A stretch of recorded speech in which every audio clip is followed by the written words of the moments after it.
ചതുരശ്ര എന്ന് എഴുതിയാലും കൊടുത്താല്. ത്രിപുട എന്നുള്ള ത്രിപിൾ എന്നൊക്കെ എഴുതി കൊടുത്താല് തൽക്കാലം. അടുത്ത പ്രാവശ്യം തരത്തില്ല. ശരി, അടുത്ത ചോദ്യം. അടുത്ത ചോദ്യം ശ്രദ്ധിക്കുക. ആദ്യ താളത്തിന് എത്ര അക്ഷരം ഉണ്ട്?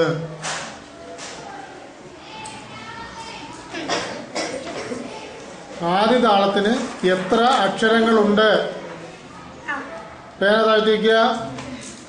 8 എന്നെഴുതിയവർക്ക് കൈവക്കാം.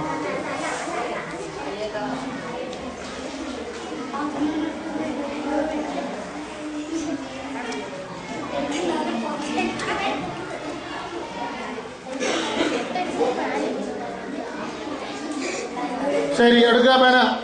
അടുത്ത ചോദ്യം. കൈപ്പത്തി കമഴ്ത്തി അടിക്കുന്നത് ഏത് ചിഹ്നം കൊണ്ടാണ് കാണിക്കുന്നത്?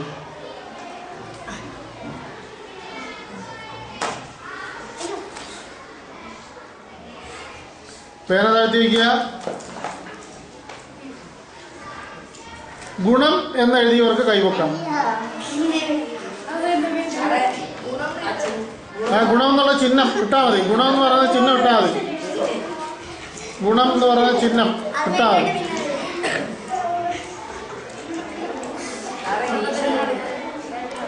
അതൊന്നും. അടുത്ത ചോദ്യം. വിരലെണ്ണുക എന്ന പ്രവൃത്തി അല്ലെങ്കിൽ ക്രിയ താളത്തിൽ എങ്ങനെയാണ് എഴുതി കാണിക്കുന്നത്? വിരലെണ്ണുക.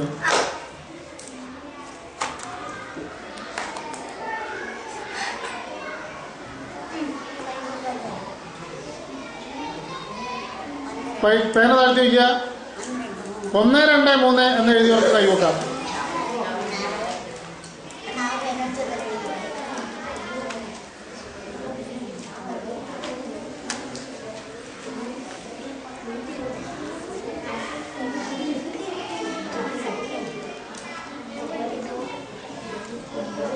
അടുത്ത ക്വസ്റ്റ്യൻ.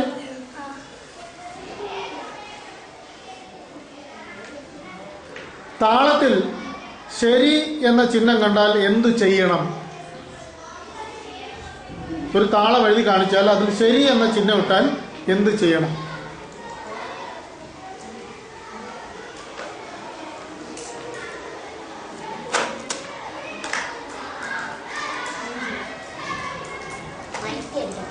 പേന താഴ്ത്തി വയ്ക്കുക.